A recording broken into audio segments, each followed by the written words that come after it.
మా video updates miss అవ్వకూడదు అనుకుంటే సబ్స్క్రైబ్ బటన్తో పాటు ఈ బెల్ ఐకాన్ని క్లిక్ చేయడం మర్చిపోకండి.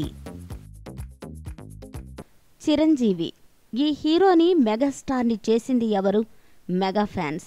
వాళ్లే ఆయన బలం, బలహీనత. బలం ఎందుకంటే ఫ్యాన్స్ అండతో మెగాస్టార్ బాక్సులు బద్దలు కొట్టిన సందర్భాలు ఎన్నో. ఇక మెగా ఫ్యాన్స్ చిరు బలహీనత ఎందుకంటే వాళ్ళు ఎలా రియాక్ట్ అవుతారో అర్థం కాక చిరంజీవి చేయని సినిమాలు ఎన్నో. నిజానికి మెగాస్టార్ అంటే బోలెడంత టాలెంట్. అయినా ఆయన చాలా వరకు కమర్షియల్ సినిమాలకు పరిమితం కావడానికి ఫ్యాన్స్ రెస్పాన్సే కారణం. సరే, ఈ విషయం పక్కన పెడితే ఇప్పుడు చిరు ఫ్యాన్స్ హీట్ ఎదుర్కొంటున్న యంగ్ హీరో మరొకరున్నారు, అతనే నాని. నానికి మెగా ఫ్యాన్స్ కి గొడవేంటి అంటారా? అది అర్థం కావాలంటే మనం జంధ్యాల చంటబ్బాయి వద్దకెళ్ళాలి. ఆ సినిమాలో డిటెక్టివ్ గా చిరు సూపర్ పర్ఫార్మెన్స్ ఇచ్చారు.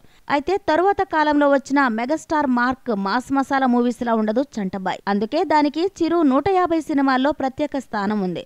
దాన్నిప్పుడు తాను రీమేక్ చేసేసే పనిలో ఉన్నాడు నాని. చిరు సినిమాలు ఇప్పటి వరకు ఎవరూ రీమేక్ చేయలేదు. కేవలం ఆయన పాటలు మాత్రం అడపాదడపా చేస్తున్నారు. రామ్ చరణ్ తో పాటు సాయిధరం తేజ్ మెగా సాంగ్స్ పదే పదే వాడేసుకుంటున్నాడు. అయితే వీళ్ళంతా మెగా వారసులే. తొలిసారి మెగా రిలేషన్ లేని నాని ఆయన సినిమా రీమేక్ చేయాలనుకుంటున్నాడు. మరి ఇతర హీరోలు తమ మెగా సాంగ్స్ చేస్తేనే ఫ్యాన్స్ ఒప్పుకోరని అంతా భావించే టైంలో నాని ఇలా ఏకంగా చిరంజీవి సినిమానే ఎత్తేయాలని చూడడం వర్కౌట్ అవుతుందా?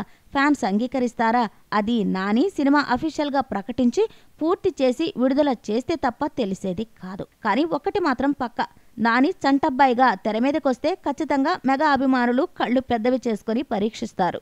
ఏ మాత్రం తేడా వచ్చినా నానికి విమర్శలు తప్పవు. ఆఫ్టర్ ఆల్ చిరు మ్యాజిక్ రిపీట్ చేయడం, రీమేక్ చేయడం అంత ఈజీ కాదుగా.